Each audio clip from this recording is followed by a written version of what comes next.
Hey, I'm really excited. We're going to be finishing out a 3-part series looking at Carey Nieuwhof's 7 church leader trends for 2026. Doesn't matter what year this is. I still know that as we listen and look at this, we're going to know and see some of the trends that God has brought about in this upcoming year. Listen, it's going to be a great time. We're going to look at senior leaders and next generation leaders, some of the generational dynamics and maybe even elements of distrust that have built up in those generations, but also how that plays a role in the kind of lag that the church has in adopting and adapting AI for gospel and kingdom advancing purposes. It's going to be a great conversation as Norval and I break down this 6th and 7th church trend for 2026.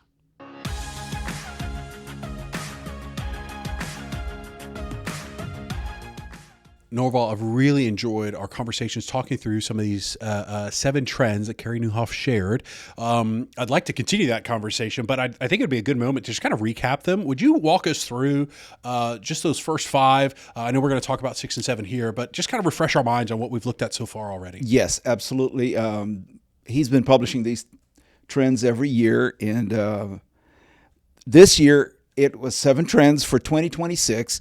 Number 1, he says, Gen Z is leading the surge in church attendance. So it's a confirmation of what we heard last year, and we even discussed about how Gen Zers are coming back to church. Number 2, young men are coming to church. Women are not. They're leaving. That's a disturbing trend. Yeah. It's great that men are coming back, but not that that women are disappointed or leaving the church. Number 3, I love it. Evangelism is getting bolder and more direct. People are engaged in personal evangelism, engaged in sharing their faith. Though it is bypassing the church, as we have discussed in the last episode. Number 5 is a very interesting one. Discipleship is now largely controlled by algorithm. People are discipled by their feeds, or discipled. We discussed about the term. They're consuming content and learning content from these feeds. Whether they're learning how to live, that's a different story.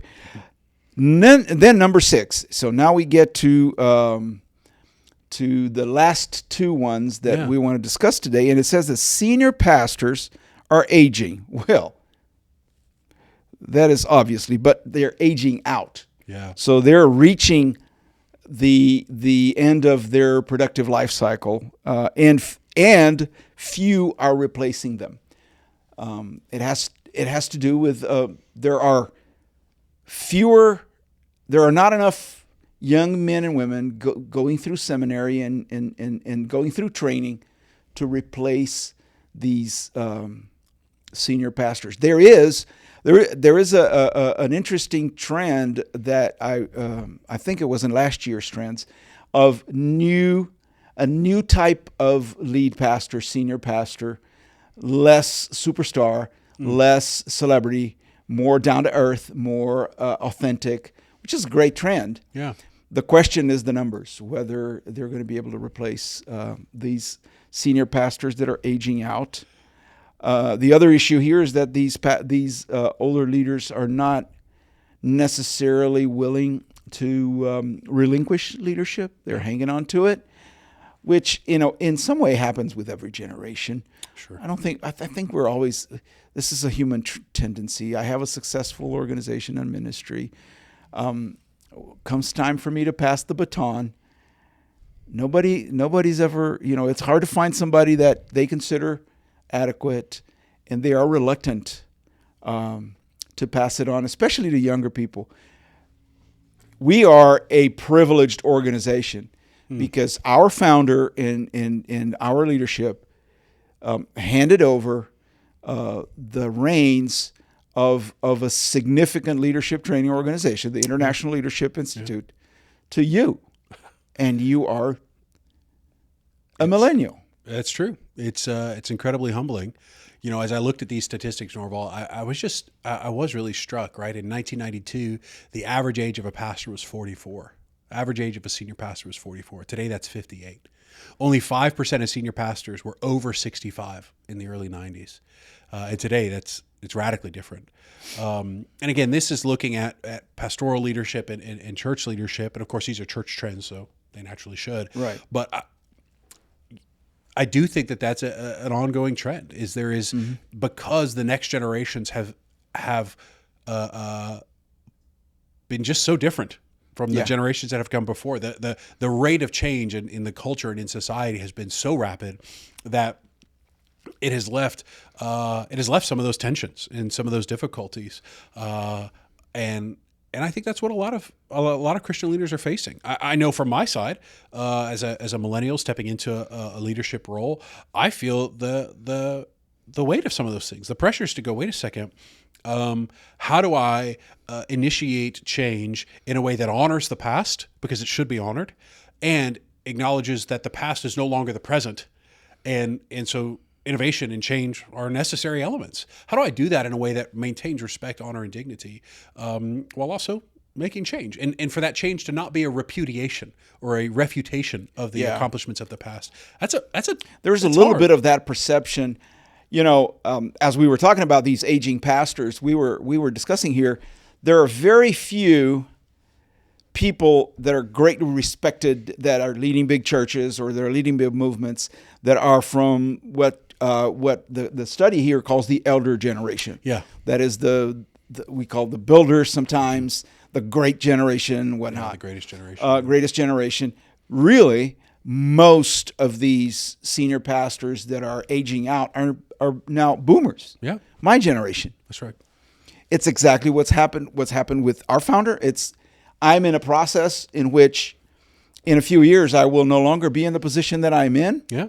I will be phasing out of the leadership of the International Leadership Institute, and it'll be wholly led by a younger generation, millennials, and then eventually Gen Z. And one of the issues with our generation is the perception that your generation is, I was going to say here to get us, but not. It's like that.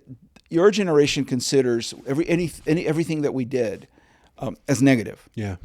We were the generation that caused, the demise of the economy and all of that stuff. That caused, Xers and millennials to not have jobs available, inflation, all of that kind of stuff. And I believe that is that narrative. Well, influences. I think there's a degree to which every culture, every generation looks for the boogeyman, right? Looks for the easy place to go and dump the problems at the feet of someone somewhere. And I do think that there has been a degree of cultural acceptance, and I think this is largely Western. Yeah, where probably. you look at the older generation, you say it's all their fault. Mm-hmm. And wow, I don't think that's a biblical frame for how we are meant to relate to older generations, or meant to connect or love or listen or lead or be led by those generations. And I do think that's led to maybe even an unprecedented level of generational distrust, where older generation and younger generation, even though we're talking parent and child here, right? In some senses, are not trusting each other. They're not trusting each other, allowing for those kinds of successions and transitions to take place. This study refers to, Carey Nieuwhof refers to some studies that he does. He says 71% of the leaders agree, or someone agree, that they are concerned with the quality of future Christian leaders. That is unbelievable. 70%. More than 70%, but 70% of current leaders today think the next generation of leaders not qualified for leadership. No wonder they don't want to give leadership away. Of course. And I think you've read a study that shows some of the difficulties and crises of baby boomers as they reach, our age, 60s and 70s. Some anxieties that are particular. Norval, it's incredible to see some of those fears, and I think some of them are human. I think that some of them are natural, and I also think some of them are products of the time. Right? You already listed one where they sit there and they fear that everything they've built is being viewed as or criticized as the source of all problems. I think they fear a move into irrelevancy. And I think that's probably somewhat natural. Is this, do any of my stories really matter anymore? The world that I can relate to doesn't exist, when I graduated high school, these things didn't exist. And yet they're the sum of so much of, these cell phones didn't exist. They're the sum of so much of the world today is interactions that take place on this device. And I still grew up with the internet. Well, you're a much younger generation. For me, none of these things existed. Yeah. I grew up fully analog, in the 70s and 80s. Yeah. I grew up in the 70s. I married in the 60s and 70s. Married in the 80s. Developed my character and my ministry through the 90s and 2000s, and then went into in the 2010s and 2020s. I'm going into now the older season in life. And so, the thing is, the world is constantly changing, but everybody agrees that the rate of change has accelerated exponentially. Oh, yeah. And in a way, we always joke, when a grandmother sees a grandchild that repeats the bad behavior of the mother, the grandmother says, that's revenge, because they're revenging on you. And in a way, with the rate of change accelerating, Daniel, what is it going to be when you guys have to deal with the alphas? Oh, because from now on, with this AI revolution, it's just going to accelerate again. Well, I think those things are so true, Norval. I think that acceleration isn't changing. And I think we should note, there's technically a generation between us, right? Yeah. There's Gen X between us. Right. And it might be. We don't even talk about it. We don't. It might be that for one of the first times in history, we'll see a generation skipped in transfer of leadership, from boomer straight to millennial, leaving out the wisdom, knowledge, and experience that some of the Gen X leaders might have, or certainly have. And so it's a really unique leadership series of transitions.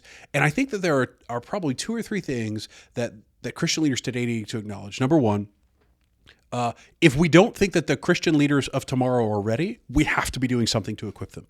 Absolutely. They're not going to learn by themselves. They're not going to learn by themselves. It is our responsibility. I'm speaking as a baby boomer. Mm-hmm. It is our generation. If we don't believe you guys are ready to do it, it's our responsibility to come alongside you and help help you do it, and help get you us succeed. Because we're not going to be here forever. You're not. And I think what we can fail to realize is it's not going to magically come to be. Yep. It actually takes. It takes swings of the bat. It takes reps. It takes the opportunities to fail while the boomer leadership is still present, while the wisdom, knowledge, and experience is still there to give insight. That's a big insight. Like the boomer generation needs to allow the millennials, the new leadership, whether it's Gen Xers or millennial, to fail in a safe space. Correct. I think one of the greatest blessings that Weston Joy Griffin gave to ILI, that the board of ILI gave, was the opportunity for me to step into this role in a season where we still have baby boomer knowledge, wisdom, experience. We still have maybe a handful of leaders globally that are even part of that elder generation, mm-hmm. that I can glean from, rather than trying to figure it out suddenly wholesale on my own. One of the best gifts, and giving that, if we know there's a leadership issue, we've got to give the opportunities for those things to take place. And pretend leadership isn't leadership. We have to actually let them succeed or fail, win or fall. And in that process, that's going to give them the opportunity to grow. And we've got to have a system for developing, for a language for developing leaders. And obviously at ILI, we think that the 8 core values is a great tool for seeing that done. But I think the first lesson for leaders is they're not going to develop themselves. We got to develop them. I think a second leadership lesson is the structures that we have built are based on a level of leadership that they may not attain. Right? If I've got a church with 20,000 people showing up on any given Sunday, well, praise God, that's fantastic. But the leader who takes that role may not be in a position to lead at that level because they may not have had the opportunities to lead at that level. And let's bring it back, to the realm of reality. 200 people at the church, right?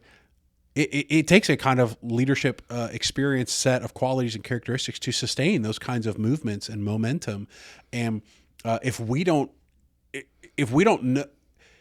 have leaders who are developed to lead in that context, it may be actually because God is trying to do a new thing.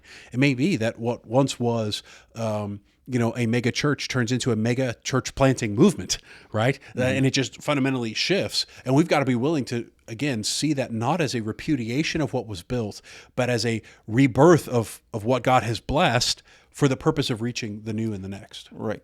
Well, there's a lot of things about the church that are dying anyway, in the sense that they're no longer relevant for this generation. And so why not allow it to change? Why not allow it to move on beyond? Oh yeah, beyond us. Yeah, allow people to go beyond what we've done. If we're not allowing, if our understanding of next gen leader is 55, or if our understanding of next gen leader is 40, we're missing the mark. I really think we've got those people should already be in leadership roles. They should already have had swings of the bat and experience at the plate. We've got to be looking at those 20 and 30s and saying, how do we get you involved and engaged as much, as early, as often as possible, so that you can learn. So that when you do get to 40 or 50, you have that experience and you'll be a trustee. I think if it weren't for the individuals that got placed in my life, I would be woefully unequipped and ill-prepared. Mm-hmm. And to be clear, I still have many things to learn, and I'm still trying to grow. That I'm constantly trying to do that. I love our opportunities to have those conversations. I don't think that I have reached some point where I'm perfectly qualified for what God has called me to. I only acknowledge I would be even more unqualified had it not been for the opportunities that people in my past gave, not because I even earned it and not because I necessarily deserved it, but they saw the opportunity and the potential in me to say, I want to, you're gonna step into this. Yeah. And I think that's the real message I would have for a leader today. Hey, senior leaders, don't miss those opportunities. Please, please, please give opportunities, swings to the bat, chances at the plate for individuals to step into it. And it's not, I'm testing you. It's I'm giving you this so that you gain the experience. Experience is such a beautiful educator. I don't know where I heard this, but it might be the word might be mentoring. Is that what it is? Yeah, Norval, it's mentoring. We've missed it so much. We miss out on the gift and the beauty of Christian mentoring. And I think, we talk about these 8 core values, and so much of Christian leadership has been focused on making me better, not making more leaders. And I think that's where the core value of multiplication of leaders is a critical piece for ILI. It's a critical piece for Christian leaders. We've got to make more. I think it was Jimmy who first said it to me, but we're always just one generation from losing it. Yep. Every new generation is. Somebody wrote about every new generation is a horde of pagans that need to be evangelized all over again. And all you have to do is have a 2-year-old to know that's so true. Yeah, absolutely. Okay, well, Norval, if we see this coming, and we know that the next generation needs swings of the bat, they need experience, they need reps in leadership contexts. How do you think this plays into the real AI revolution that's taking place? Ooh. I think the 7th trend is the scariest one. And I kind of joined the bandwagon of the people that are at the same time enthusiastic about AI. I modify my old pictures like everybody else on the internet, and I ask ChatGPT to help me write emails like everybody. Well, I don't know about everybody else, but a lot of people. But I am also with those that say that we're moving too fast without knowing where we're going, with a possibility that we're going in directions that might result in crises. I read something today about what they call the white collar bloodbath of AI in the future, meaning that AI will start, what is it going to be of lawyers and accountants? Yeah. And let me think of what other professions, pharmacists, or, in the age when AI starts, evolves and starts doing that, when, it's already here. If I have a legal question, I can go to one of these GPTs and, whether it's ChatGPT or Claude or Gemini or one of the others, and I can present my case, and they will tell me what to do. They will search the web and pull out the petitions and the documents. They will write it, and the moment they're authorized to sign it, that's the moment lawyers are irrelevant. Just like the moment self-driving cars solve the problem of insurance and accountability, meaning who is accountable if a self-driving car, gets in an accident? Is it the owner? Is it the maker? Is it the software developer? So once that is solved, once the cars are given permission to drive us around, it'll be the end of the driver. Uber already has self-driving, Ubers in some places. So what does that do for pastors and church leaders and nonprofit leaders and thought leaders? Well, Norval, I think the beauty of the Christian faith is one that has always adapted. Again, technology, it exists, it's developed, it's proliferated across communities, cultures, nations. The beauty of the church is it's always sought to identify, leverage, and adapt that technology for the proclamation of the gospel. Right. Right. The printing press with Gutenberg, the advent of radio with the first sermons being preached, and the use of radio to proclaim the gospel out further. We see that TV and satellite. But I would even point back to the letters that Paul wrote. Right. Yes. A quill and papyrus, was the AI of the first century. It was the leading technology of the day. If it wasn't for that piece of technology, I would have had to go and send that message face to face or through another person, right? Using paper and pen is so an element of antiquity that we don't even consider it technology, but it is. And we know it is because the history of the faith is an oral tradition, right? Until the point that it starts getting written down. And so I say that only to say, I think when it comes to the AI element and the church's response to it, I think there's a constant acknowledgement that absolutely it can be used for evil, and it can result in detriment and negative outcomes. But I think the innovative Christian leaders that are being raised up right now are going to see it as another tool in their arsenal of addressing some of the greatest problems in the world, and ultimately the gospel problem that rests underneath all those problems. But the observation that the report says is that you're right, but we're behind the curve right now. Yeah. The church is behind the curve. It hasn't stopped. In fact, we're not trying to promote Carey Nieuwhof, but he says here, and he says in his podcast, that he's writing a book on that should be published next year or something like that. So that's what the call is for thought leaders like him and others, maybe us, to write something to help the church navigate and use artificial intelligence for the proclamation of the gospel. Well, and I think there's wisdom in looking to some of those thought leaders and finding trusted sources for some of those. Another that I would offer, even in addition to a Carey Nieuwhof, would be a group called Faith Tech Global, brothers and sisters that have lived and operated in the faith and technology space for a long time, and are diligently asking some of those questions to help people navigate and consider and think through some of those pieces. But I think at the root of that, Norval, these last two things I think are connected. I think that the next generation of leaders is a generation of leaders that understands more intuitively, can interact more readily, is less apprehensive to explore the boundaries of how AI can meaningfully be used without undermining authenticity of gospel message, sincerity of gospel presentation, the reality that a personal relationship is the means by which these things are propagated. Right.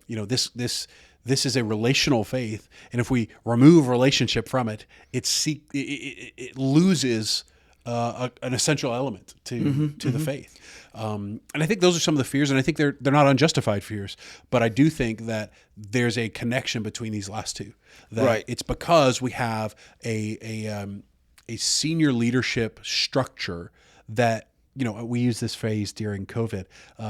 They have visas into the digital world, but they're not natives, right? They've got a passport where they've come in, Right. but they didn't grow up with it. And that's the space that I think we're stepping into, right? I will forever be a visa holder in the AI world, but my children are growing up in a world where they've never not known Right. AI as a means by which answers I used to say I was born analog. I learned to be digital, but a lot of people in my generation never really learned to be digital. They barely scratched the surface. Yeah. Your generation was born barely analog, but you grew up. I grew up analog. Yeah.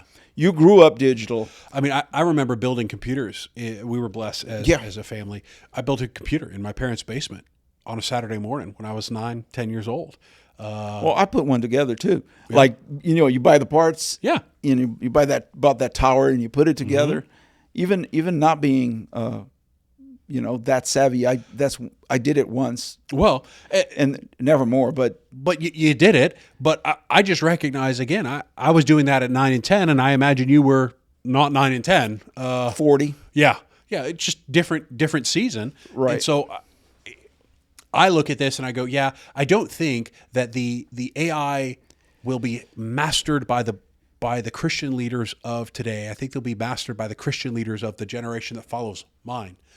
Yes. But I think the wisdom and the knowledge of the generations now need to disciple, teach, and educate for that generation to not lose its way in the midst of applying those skills. Yes. And I think the best thing we can do is to provide, again, those opportunities to begin exercising some of that innovation and some of that thinking in a space that allows for something meaningful. I think that's what's going to be some of the trend that we see this year is men and women exploring that, innovating in that, and really trying to see how to leverage this new and developing technology while also acknowledging, hey, it may not be me that's the leader that has to do it. I got to find a next generation leader who's going to step in and see it done. Right. And that intergenerational conversation needs to happen. It's got to. So the wisdom of the older generation with the savviness of the younger are the elements that are going to put together a strategy that is going to be able to adjust to AI and whatever comes next. That's right. And I think we'd be remiss without acknowledging, Norval, there are more leaders needed than there are currently leaders in the pipeline. Period. So, let alone leaders who are innovating. We're just not going to have enough leaders to maintain. And so the leadership crisis has never been more clear. It's never been a greater need. And it's a core element that I think undergirds and kind of sits quietly underneath all of these trends, is that one of the most effective and meaningful things we can do today to advance the kingdom today and tomorrow is equipping local leaders to advance the kingdom of God. And that's why we're here, and that's why we do what we do. It's why we do what we do, Norval. And that's why it's been a joy to do it for years, and to see men and women go through our trainings, learn the 8 core values, and as they apply, as they begin to live it, to start influencing their generation and even the next generation. Amen. It's what a privilege. Amen. Well, listen, leaders, I hope this has been a helpful conversation with you and for you. Obviously, we love the fact that you are taking a part in this journey. You want to understand how to be a more effective leader. You want to understand some of the trends that are happening today in the church, and you want to be a part of some of these more intentional conversations. Listen, we believe that the best way to advance the gospel is a local leader just like you. You have been blessed by God with influence and relationships in your sphere. And you're the best person to reach those people with the good news, the hope that is found in Jesus Christ alone. We want to help equip you to do that, with longevity, with faithfulness, with Christ-like character. And I think in that journey, God will be glorified. You'll be more effective toward your purpose, vision, and calling. And man, people's lives will be transformed. The International Leadership Institute is an incredible ministry. God blesses us to be able to serve men and women in more than 100 nations of the world.